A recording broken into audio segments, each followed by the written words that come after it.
아시는 것처럼 마태복음 5장, 6장, 7장은 예수님께서 산 위에 올라가셔서 보배로운 천국 교훈을 말씀하셨다고 해서 산상보훈이라고 합니다. 오늘 8장은 이 같은 산상에서의 보훈을 마치시고 예수님께서 산 아래에 내려오셨다는 말씀입니다. 이처럼 산 위에 올라가셨을 때도 많은 사람들이 예수님께 나왔지만 그 교훈을 받은 이후 예수님이 산 아래 내려갔을 때도 많은 무리가 그를 쫓았더라고 오늘 성경에 말합니다. 그런데 2절에는 이렇게 말합니다. 한 문둥병자가 예수님께 나왔다고 성경은 특별히 기록하고 있습니다. 주여, 원하시면 나를 깨끗게 하실 수 있나이다 하는 그의 간절한 청을 들은 예수님께서는 이 문둥병자에게 손을 내밀어 대시고 내가 원하노니 깨끗함을 받아라 하신데 그가 즉시 깨끗함을 입으니라. 이것이 오늘 본문의 말씀입니다. 주님 원하시면, 그러자 주님께서 내가 원한다. 저는 오늘 우리가 원할 때 주님께서 그래 내 소원을 들어주기를 나도 원한다 하시는 응답이 우리 각 개인과 가정과 또한 오늘 장로님 기도하신 것처럼 우리 대한민국에도 이루어지기를 원하는 마음으로 오늘 내가 원하노니 하는 제목으로 말씀을 드릴 텐데, 제가 안 하던 짓을 지금 금년에 와서 계속하고 있는데 11시 예배는 설교를 같은 본문을 가지고 2주를 한 적이 거의 없었습니다. 거의 없었죠. 그런데 금년에 1월 벌써 같은 본문을 가지고 2주씩 설교를 하고 나니까 1월이 지나가 버렸습니다. 또 오늘 이 본문도 다음 주일까지 말씀을 드려야 합니다. 그래서 제가 집사람한테 이전처럼 한 2시간 아니면 120분이나 90분 정도 설교를 하면 한 주일에 마칠 수 있다. 어떻게 하면 좋겠느냐. 그래서 이게 2주간 나누어서 말씀을 드릴 수밖에 없는 말씀이기 때문에 다음 주일도 동일한 본문, 동일한 제목으로 계속 말씀이 드려지게 되겠습니다만은 오늘 먼저 이 제목으로 몇 가지 말씀을 드립니다. 첫째로 문둥병자가 나와 그렇게 말했습니다. 2절에 한 문둥병자가 나와, 이것은 사실은 매우 충격적인 장면입니다. 여러분이 아시듯이 문둥병자는 무리와 절대로 함께 할 수 없습니다. 저들은 격리된 채 살아야 했습니다. 심지어 가족, 부부, 부모 자식 간이라도 문둥병이 걸리는 순간은 철저하게 격리되고 소외가 됩니다. 사람들의 눈에 띄면 그 순간 돌팔매질을 당하기 십상이었습니다. 그러니까 날아오는 돌을 피하지 못하고 얻어터지고 눈탱이 밤탱이 되고 선열이 낭자하고 도망가다가 돌뿌리에 차여서 굴러떨어지고 바위에 굴러떨어지는 이런 어려움을 겪어도 어디에 하소연하지 못합니다. 왜? 짐승이기 때문입니다.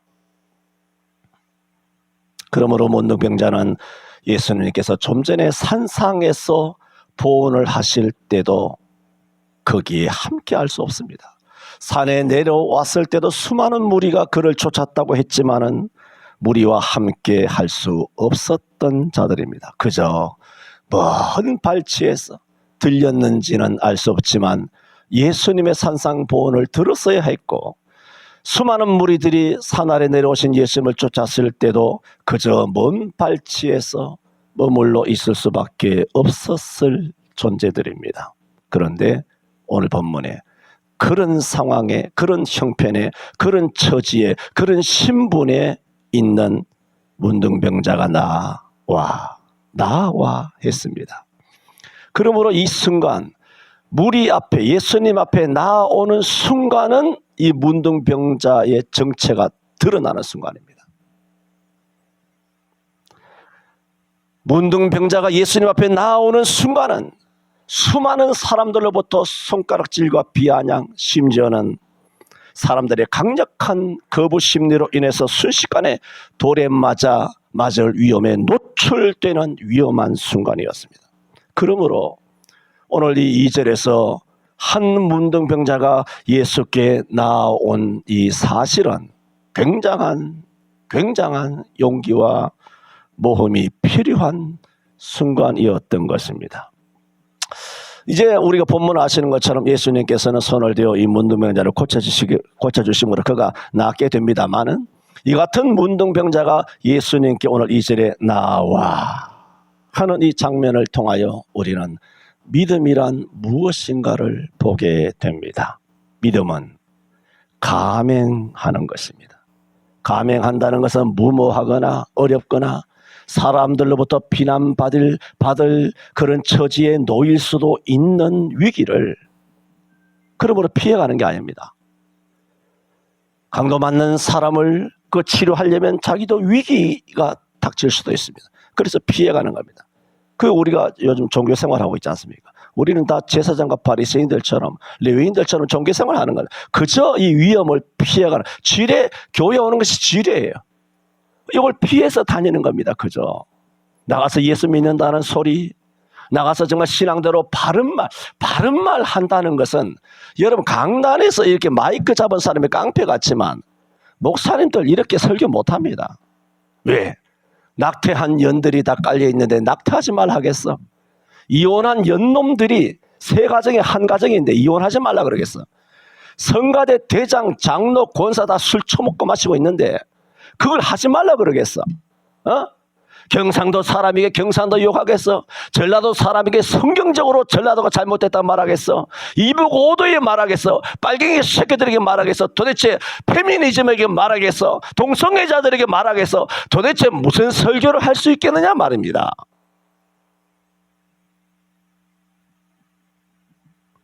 지난주에 말한 것처럼 그냥 목사들이 그냥 포장마차에서 금붕어나 팔아먹고 사는 것이 제일 속 편할 것 같아요. 이런 문둥병자가 예수님 앞에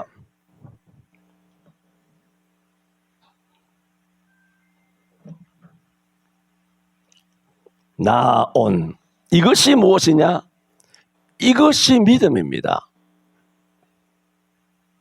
믿음은 들음에서 나며 그렇지 않습니까? 산상보원에서 몇 사람인지 모르지만 수많은 사람이 안락한 그런 저 푸른 초원에서 예수님의 음성을 청하여 들었습니다. 짧은 말씀이 아닙니다. 긴 설교, 예수님의 설교 중에 가장 긴 가르침입니다. 그 많은 말씀을 들었습니다. 그래서 그 은혜에 젖어서 산 아래 내려올 때도 많은 무리가 예수님을 쫓으니라고 1절에 되어 있습니다. 은혜를 입었습니다.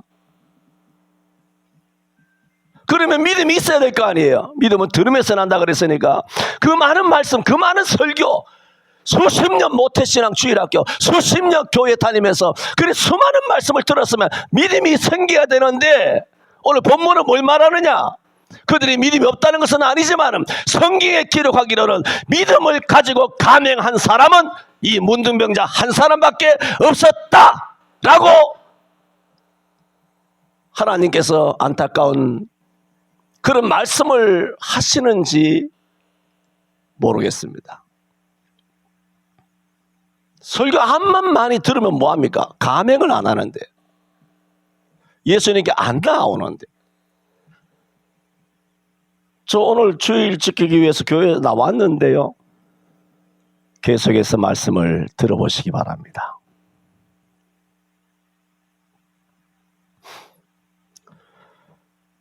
이런 문둥병자가 예수님께 나아온 이 행동을 성경은 믿음의 행동임을 우리들에게 암시하고 있습니다. 이게 믿음입니다. 세상줄을 끊는 거, 약속을 엎어버리는 거, 혈연을 뛰어넘는 거, 뭔가 주님을 위하여 감행. 여러분, 이런 것이 있습니까? 마치 중풍병자가 지붕을 뚫고 들것에 달아 내려오기까지 하는 마음으로 지붕을 뚫고 내려오는 것, 그게 뭡니까? 감행하는 것이죠. 삭개오가 예수님을 그저 한번 뵙기 위해서 뽕나무 위로 올라가는 것, 감행하는 것입니다. 예수님이 부르셨을 때 배와 부모를 버려두고 예수를 쫓은 베드로, 안드레, 야고보처럼 자신의 직장을 버려버리는 세리처럼 주님을 쫓기 위하여 감행하는 것입니다. 오병이어를 이름 없는 소년이 하나 남김없이 예수 그리스도 앞에 다 드리는 그 감행입니다. 향유를 아낌없이 예수님의 발에 붓는 막달라 마리아의 행동, 주가 쓰시겠다 하실 때 사람이 한 번도 타보지 아니하는 그런 어린 나귀를 아낌없이 내어드리는 어린 나귀의 주인처럼, 이런 것이 성경이지 않습니까? 왜 이것을 성경 도처에 기록해 놓았을까요? 그게 믿음이라는 겁니다. 그런 게 믿음이니까 너희가 그렇게 살라는 겁니다. 전설 따라 삼천리가 아니고 전래동화가 아니고 동료가 아니라 가십이 아니라 이게 믿음이니까 이런 사람들을 보면 깨달으라는 것입니다. 성경은 이런 사렙다고 하거나 수넴 여인 같은 믿음의 사람들로 가득 차 있습니다. 성경은 이런 믿음의 사람들의 전기입니다. 저는 우리 교회 한 분 한 분이 이런 믿음의 사람들로 만들어졌어. 우리 교회에 가득 차 있음을 이 시간 하나님 앞에 감사를 드립니다. 그래서 이런 믿음을 가진 문둥병자는 어떻게 왔다? 결연히 예수님께 나아온 것입니다. 알아야 합니다. 믿음이란 무리 속에 있는 것이 아닙니다. 무리 속에서 나와야 합니다. 한국교회 성도들은 대부분 무리 속에 있습니다. 수많은 성도들이 끝이 없죠. 수많은 성도들이 모여있는 예배당 안에서 모든 주일 예배가 진행됩니다. 그러면 성도들은 수많은 성도들과 함께 예배당에 있으면서 안전함을 느낍니다. 은혜를 느낍니다. 구름대 같은 수많은 성도들 사이에 있으면서 그러므로 나의 믿음이 그만큼 믿을 만한 것이라고 착각에 빠져들게 됩니다. 기독교는 그런 것이 아닙니다. 기독교는 반드시 1대1로 예수님과의 관계여야 합니다. 요한복음 10장 3절에 우리의 목자 되신 예수님께서 친애하신 말씀이죠. 문지기는 그를 위하여 문을 열고 양은 그의 음성을 듣거니와 그가 자기 양의 이름을 각각 불러 인도하여 내느니라 그랬습니다. 양이 무리죠. 무리지어 다니죠. 그러나 주님께서는 그렇게 말하지 않습니다. 양의 이름을 각각 불러 인도하여 낸다라고 말합니다. 각각 부를 때 양이 그 부름에 응한다는 겁니다. 양이 예수님 앞에 각각의 존재로서 나와온다는 겁니다. 우리는 주일날 하나님의 말씀, 여러분 개인적으로 읽는 말씀, 혹은 삶에서 여러분 속에 계시는 성령 하나님의 어떤 감화 감동이 있을 것입니다. 그것은 개인적으로 여러분을 부르는 것입니다. 목사의 설교를 통하여, 책망을 통하여 들릴 수도 있고, 여러분의 개인적인 양심의 소리를 통하여 들려올 수도 있고, 성령의 깨달음을 통하여 들려올 수도 있는 그 각각 우리를 부르시는 겁니다. 24시간 우리를 부르십니다. 우리가 잘 때나 침상에서 졸 때나 주님께서 우리의 귀를 열어 뇌 속에 인을 치시듯이 우리의 영혼을 깨우시는 겁니다. 알아야 합니다. 우리 그리스도인들은 통성기도를 자주 합니다. 통성기도는 우리 많은 무리가 함께 그리고 동시에 기도하지만은 그 드려지는 기도는 통성으로 드려지는 게 아닙니다. 그 기도도 다 1대1의 기도여야 합니다. 통성기도는 남을 따라하는 기도가 아닙니다. 남 들으라고 하는 기도가 아닙니다. 남 의식하면서 하는 기도가 아닙니다. 오직 예수님 들으시라고 하는 기도입니다. 예배가 그렇습니다. 여러분, 이 문둥병자처럼 무리 속에서 나오시기를 바랍니다. 문둥병자가 어떻게 했느냐? 나와. 예수님께. 교회 오는 게 아닙니다. 교회는 기본적으로 깔아놓고 예수님이 오셨을 때 많은 무리가 그를 쫓았잖아요. 그 쫓은 사람들은 교회 다니는 사람입니다. 그러나 예수님께 인격적으로 나온 사람은 이 문둥병자였다는 겁니다.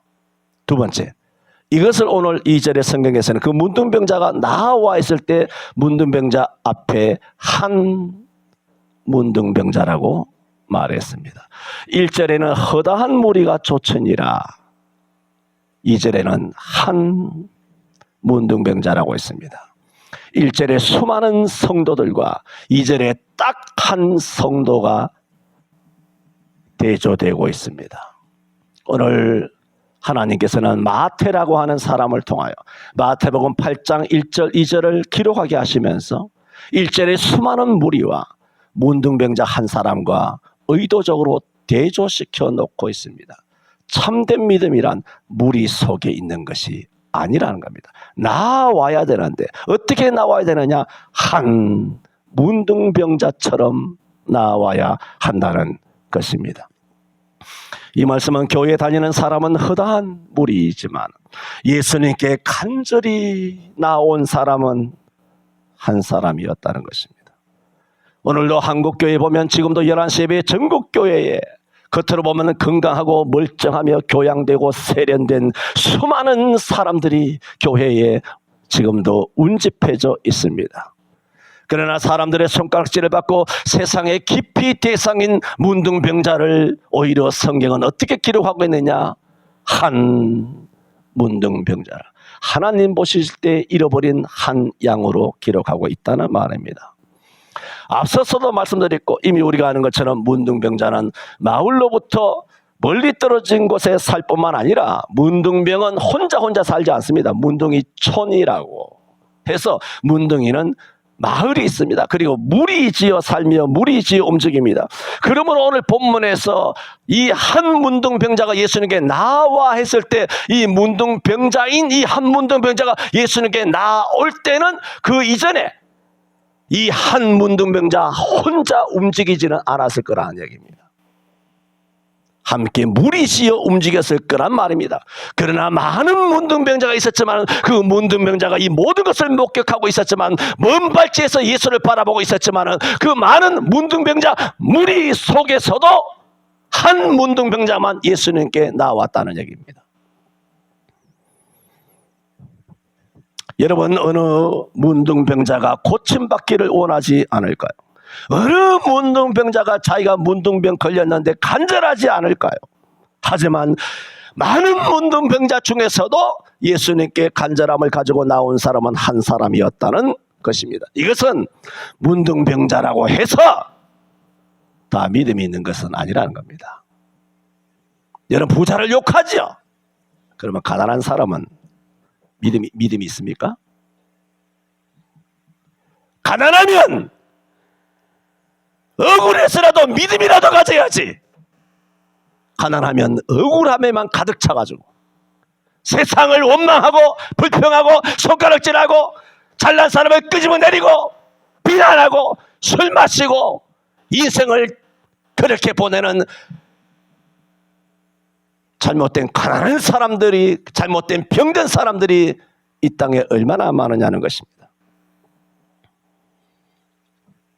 그러므로 고난을 겪는다고 해서 병이 들린다고 해서 그 사람이 그저 믿음이 있는 것이 아닙니다. 간절함으로만 따진다면 이 세상의 산과 들에 가서 우상과 귀신을 섬기는 저들의 간절함을 기독교에는 못 따라갑니다. 저들은 이 차가운 겨울에도 냉수 목욕하고 새벽 4시, 3시에 올라가서 산에 가서 지성을 드립니다. 오늘날 기독교인들은 얼마나 화려하고 얼마나 따뜻하고 얼마나 안락한 환경에서 의자에 턱하니 앉아가지고 한번 설교 한번 해봐라, 내가 한번 들어보마, 그러면서 잘 듣고 마음에 들면 은혜롭다라는 그런 포장을 평가를 하고, 그리고 예배 잘한 것처럼 예수 믿은 것처럼 집으로 돌아간다는 말입니다. 믿음은 그러므로 환경에서 오는 게 아닙니다. 병든다고 믿음이 없는 믿음이 갑자기 생기는 게 아닙니다. 고난이 온다고 믿음이 아닙니다. 오직 믿음은 은혜로 옵니다. 오늘도 수많은 사람들이 교회를 다닙니다.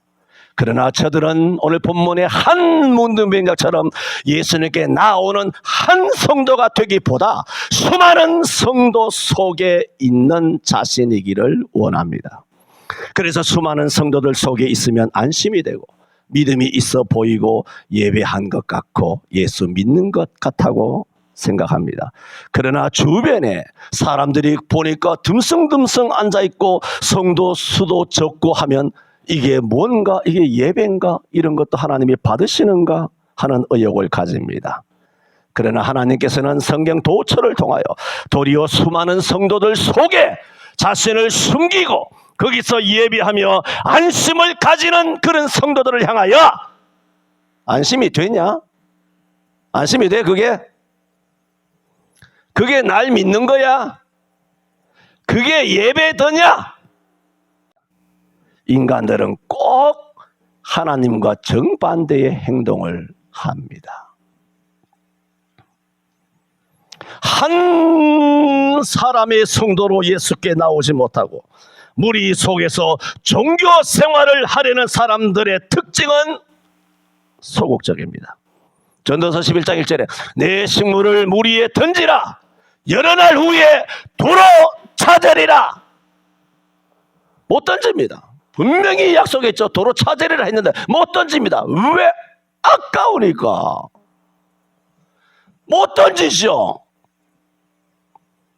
그러므로 제자들에게 예수님께서 예루살렘의 십자가에 못 박혀 올라가시면서 최소한 3번 내가 예루살렘에 올라가면 제사장과 서기관들과 바리새인들이 내 오줌을 당하여 죽으리라 하셨어요. 그런데 이 말씀하실 때마다 반드시 하신 말씀이 있어요.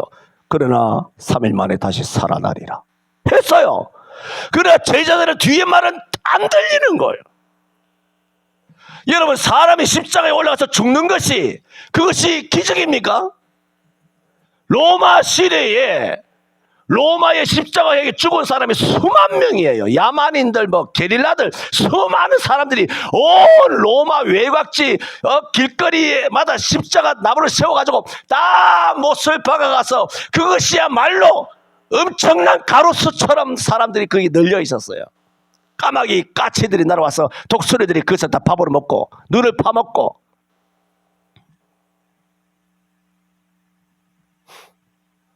십자가에 죽는 것은 자연스러운 일이에요. 누구나 예수님이 십자가에 못 박혀 죽기 전에, 그 전에 로마 시대는 수많은 사람들이 십자가에 못 박혀 죽었어요. 그게 놀랄 일입니까? 나는 내게는 그런 일이 없기를 바라지만 내가 그 길을 건다면 그 길을 간다는 것은 끔찍한 일이지만, 어쨌든 사람이 십자가에 못 박혀 죽는다는 것은 인지상정은 아니고 그 당시에는 누구나 그것을 인정할 수밖에 없어요. 사람이 교수형 달리면 죽는 거 아닙니까? 우리나라는 사형을 하는지 안 하는지 모르겠습니다만 어때 사형 당하면 정기 고문을 하든지 단도대를 하든지 아니 총살형을 하든 교수형을 하든지, 지금 미국은 계속 사형 집행을 하고 있지 않습니까? 그거 당연한 거죠. 그건 놀랄 일입니까? 단지 내게 그런 일이 없기를 바라죠. 그런데 이런 놀랄 일이 아닌 것은 놀라고, 그 뒤에 죽은 가운데서 내가 3일 만에 다시 살아나리라. 이게 놀라운 거 아닙니까? 사람이 어떻게 살아납니까? 그런데 이런 엄청난 메시지는 귀에 안 들리는 거예요. 당장 내 주머니에서 돈 나가는 거, 당장 내 주머니에서 예수님이 죽는다 하더라. 이제는 예수님 따라온 우리 인생 개망했네. 이제는 우리는 폭망했네. 예수님을 지금까지 따라오면서 젊음을 다 투자하고 하나님 주님을 이렇게 열심히 따라왔던 이것으로 보상을, 예루살렘에 올라가면 우의정 좌의정에서 어떤 보상을 받아가지고 뭔가 보란듯이 남보라듯이 살려고 하였던 나의 이 나의 생애의 이 꿈이 이제는 완전히 사그라들고 말아버렸네. 왜 그랬을까요? 듣고 싶은 말씀만 들은 거예요. 죽는다는 말씀은 정말 듣기 싫고, 그 받아들일 수 없고, 죽은 사람이 다시 살아난다는 사실은 그 뒤에 이야기야, 뒤에 얘기. 물질을 이렇게 물 위에 던지면 그것은 당장의 일이에요. 몇 날 후에 도로 찾으리라, 그건 나중에 일이잖아. 될지 안 될지 알 게 뭐야. 안 해! 뭐가 떨어졌나? 안 하지요. 어떻게 믿어? 도로 찾으리라. 찾을지 안 찾을지 내가 알게 뭐라 함.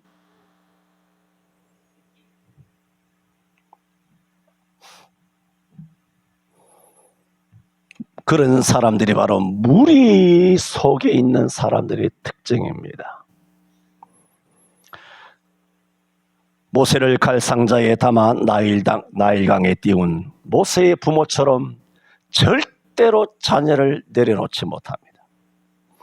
독자 이삭을 모리아산에 드렸던 아브라함처럼은 더더욱 못합니다. 안 합니다. 그리스도인이 절대로 안 합니다. 그건 아브라함에 해당하는 거예요. 우리하고는 상관없어요. 이걸 왜 쓰셨는지 모르겠어, 하나님께서. 우리 수준 아시잖아.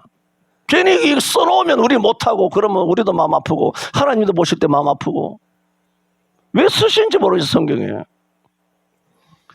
요나처럼 자기가 또 뭘 하라는 게 아니잖아.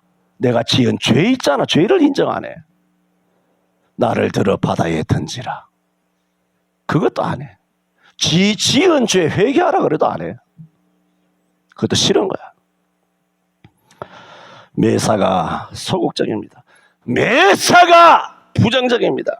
매사가 변명합니다. 매사가 핑계만 했습니다. 이런 가벼운 신앙생활에는 믿음 외적으로 그 사람의 인성, 그 사람의 성격, 자라오면서 형성된 그 사람의 성품, 생활 습관 등등이 변수로 작용하는 건 사실입니다. 그러나 결정적인 것은 믿음입니다. 정말 제대로 된 믿음이 있으면 나의 생활 습관을 이길 수 있습니다. 나의 성품을 억누를 수 있습니다. 나의 모든 그 변수를 극복할 수 있습니다. 문제는 믿음이 없기 때문이에요. 자기를 믿는 거야. 돈을 믿는 거야. 자기 현재와 미래를 믿는 거야. 보험회사를 믿는 거야. 병원 의사를 믿는 거야. 그 의사만큼 하나님 믿냐 이거야. 앞으로 교회는 그냥 종합병원이라고 교회 이름 뜯어 고쳐야 되다. 교회라고 써붙이지 마. 우리는 한 문둥병자 같이 예수님께 나올 때 어떻게 한 사람으로 와야 합니다. 부부 아닙니다. 가족 아닙니다. 한 교회가 다 덩어리가 돼서 다 천당 가는 거 아닙니다. 다 복받지 않습니다. 마가복음 5장에 혈루증 걸린 한 여인이 예수님께 나와서 예수님의 옷에만 손을 대어도 아시잖아요. 많은 병원과 약국을 돌아다니면서 많은 것을 소비하고 더 심하여졌던 차에 예수 소문 듣고 예수님의 옷자락에 손만 대어도 내 몸이 나으리라는 그 믿음을 가지고 예수님의 옷자락에 손을 대자 예수님의 그 아시잖아요. 전능하시니까. 그래서 누가 뒤를 돌아보시면서 누가 내 몸에 옷에 손을 대었느냐. 그때 제자들이 하는 말 한번 들어봤어. 뭔 뜬금없는 말씀을 하십니까 주님. 사람들이 지금 에워싸서 미나이다. 아시잖아요. 다 지금 뭐 예수님의 몸에 누가 손을 댔습니까? 계속 예수님이 뭐 이렇게 밀리고 이번에 한동훈인가 한종훈인가 그 인간 돌아다닐 때 보세요. 막 이제는 할렐루야 김포 가고 서울 된답니다. 뭐 어떡저떡 뉴스도 안 봅니까? 에? 부산에 가든 안에 한동훈이 가는데 이리저리 막 밀리잖아. 예수님이 가셨을 때는 얼마나 밀렸을까요? 한동훈이 정도일까요? 엄청나게 밀렸으니까 제 아들이 무리가 에워싸 미나이다 다 보시지 않습니까? 누가 손을 대었느냐고 물으시나이까? 이 말은 무리가 구름대같이 몰려있는데 누가 예수님의 옷에 손을 대고자 된 것이 아니라 밀고 밀리다 보면 부시불식간에 예수님의 옷에 손이 닿은 것이지요 하는 말입니다. 딱 이 제자들의 말 그대로입니다. 한국교회의 수준이 딱 그런 거예요. 정말 믿음을 가지고 예배 시간에 예수님의 몸에 옷에 손을 딱 대는, 정말 헌금을 하든 기도를 하든 예배를 하든 찬양을 하든 정말 주님 여기 계시는 게 아니잖아요. 우리와 함께 하고 계시잖아요. 정말 눈에 보이지 않는 우리의 손을 내밀어 이 말씀을 가지고 이 문둥병자가 나와 주여 원하시면, 주께서 원하시면 내가 깨끗하리이다. 그때 주님께서 손을 내밀어, 이 다음 주에 설교할 겁니다. 손을 내밀어 그 문둥병의 손을 대시니 그가 깨끗함을 입었다. 이런 이 아주 디테일한 상황이잖아요. 이런 상황이 내게도 그대로 일어나기를 믿는, 이 살아있는 말씀을 믿는 마음으로 예수님 손을 내밀어 예수님의 옷에 손을 대는 그런 믿음으로 예배하고 찬양하고 그렇게 기도하는 성도가 아니라 그냥 순서대로 예배하는 거야. 땡 묵도하고 만복의 그는 하나님 뭐 전능하사 천지를 창조하시면 이거 하고 교동문하고 뭐 내가 참 오이지 않은 예수, 이제 예배 마쳤습니다, 축도합니다, 지금 우리 주 예수, 그리고 이제 가서 밥 먹고 차 마시고 집으로 땡 하고 한다는 얘기야. 요게 1, 2년 해본 게 아니야. 하면 할수록 더 잘할 수 있어. 더 세련되게. 그게 교회 생활, 교회 잘 안다. 나 교회 기독교 잘 알아. 우리 목사 잘 알아. 우리 교회 장로님들 잘 알아. 나 그렇게 무리들이 예수님을 잘 안다고 쫓은 거예요. 이 뭐예요?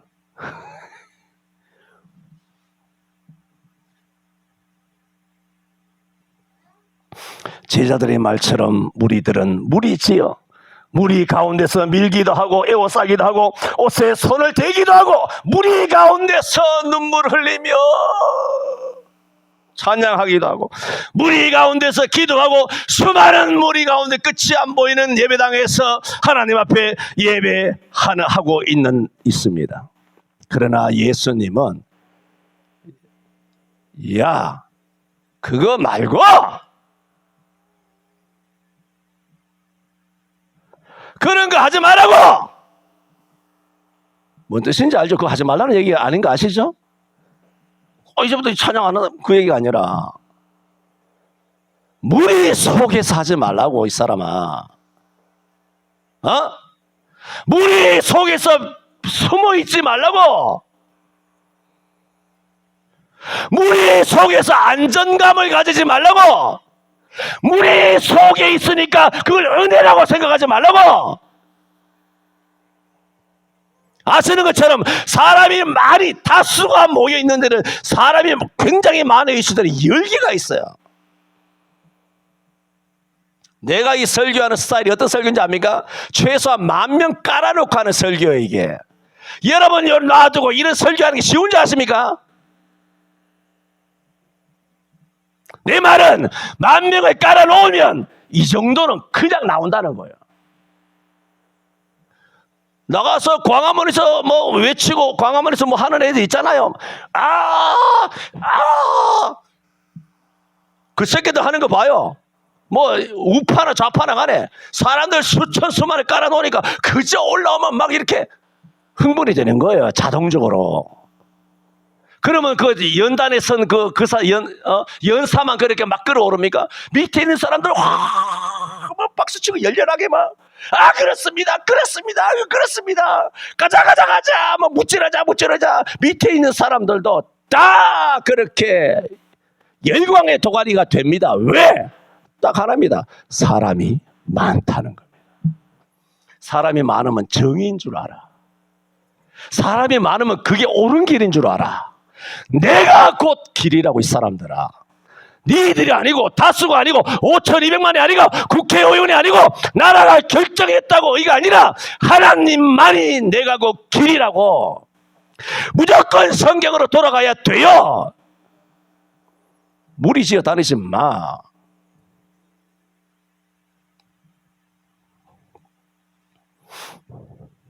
예수님은 무리 가운데서 나와서 찬양하고 기도하고 예배하기를 원합니다. 누가 내 몸에 믿음으로 손을 대었는지, 누가 믿음으로 진정 예배했는지, 누가 믿음의 손을 내밀어 찬양하는지, 누가 믿음의 손으로 내게 1대1로 나와서 목자와 양의 1대1의 관계에서 내게 기도하고 예배를 하는지, 주님은 그것을 아시니까 누가 내 몸에 손을 대었느냐 물으신 겁니다. 그러면 이 말씀은 죽었습니까? 2000년 전 혈루증 걸린 여인에게만 던지는 해당하는 말씀입니까? 이 시대 때는 그냥 목사들 설교하기 좋으라고 이런 예화 저런 사건 이런 기록을 그냥 수도 없이 깔아놓고 설교 해먹기 좋으라고 온갖 시금치 파 무 뭐 온갖 것 다 갖다 놓고 그렇게 요리해서 성도들 들려주고 성도들은 그거 듣고 아주 행복해하고 그 은혜를 여기면서 그렇게 살라고 성경에 이런 말씀들을 다 주시냐 말입니다. 정말 미치고 팔짝 뛰겠어 정말.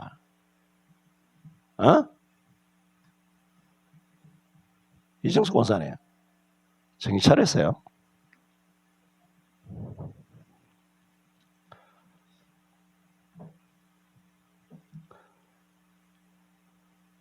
오늘 이 시간에도 예수님은 말씀하십니다. 누가 내 옷에 손을 대었느냐.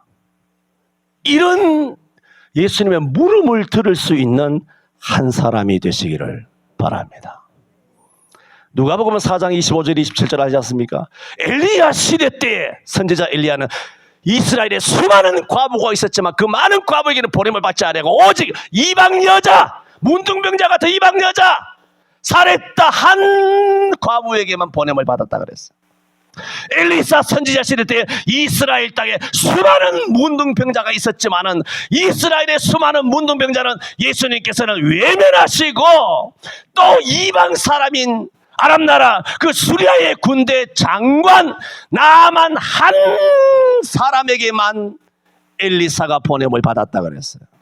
유대인, 혈통, 모태신앙, 장로, 목사, 직분, 4대 5대 신앙, 40일 금식기도 하고 직분 있고 은사 받았고 주일학교 출신이고 예수 믿은 지 수십 년 됐더라고.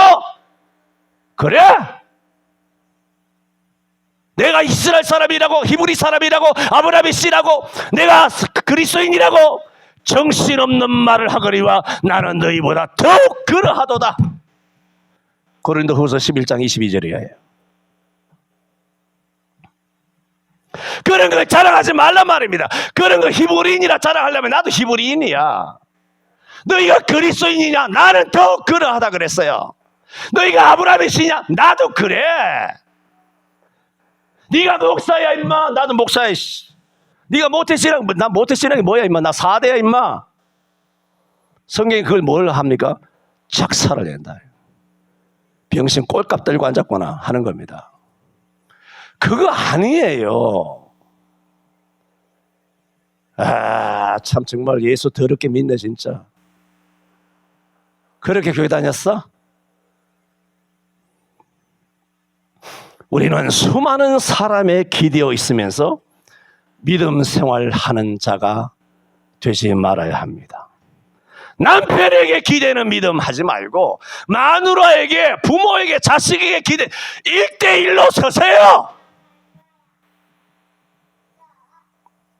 하나님께서는 다니엘 4장 35절에도 말한 것처럼 이 땅의 모든 거민을 없는 것 같이 여기시며 그랬어요. 우리 교회 몇만 명이 모여서 1부, 2부, 3부, 4부, 5부, 6부, 7부 몇십만 명이 모였어. 그만하자 이 친구들아. 다 없는 것 같이 여기셔. 모여봐야 10만 명 아니야.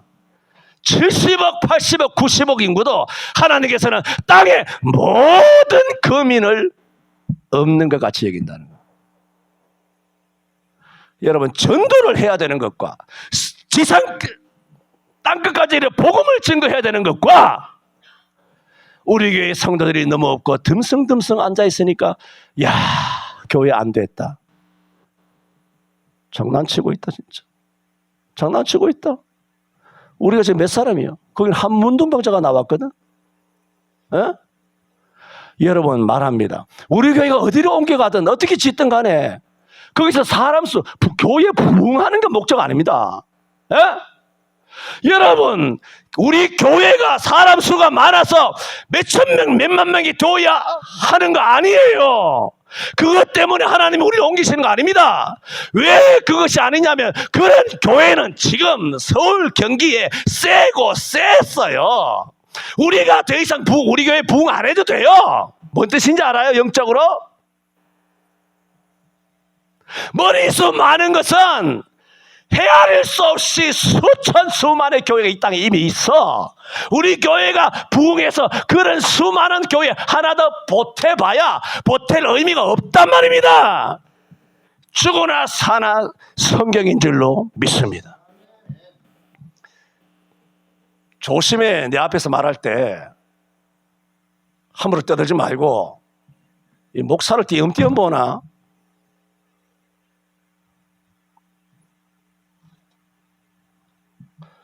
기도합니다.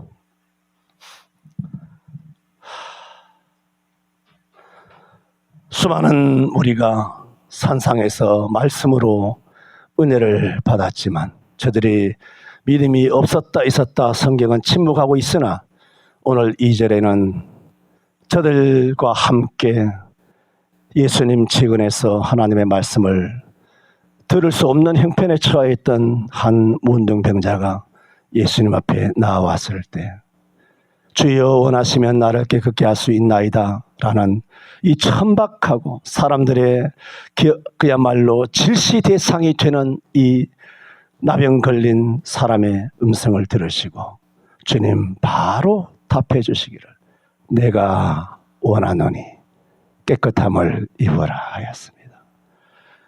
목자께서 잃어버린 한 양을 찾은 감동과 기쁨을 봅니다. 이것이 예배인 줄 믿습니다. 우리의 신앙생활이 이렇게 되게 하여 주옵소서. 예수님 이름으로 기도하옵나이다. 아멘.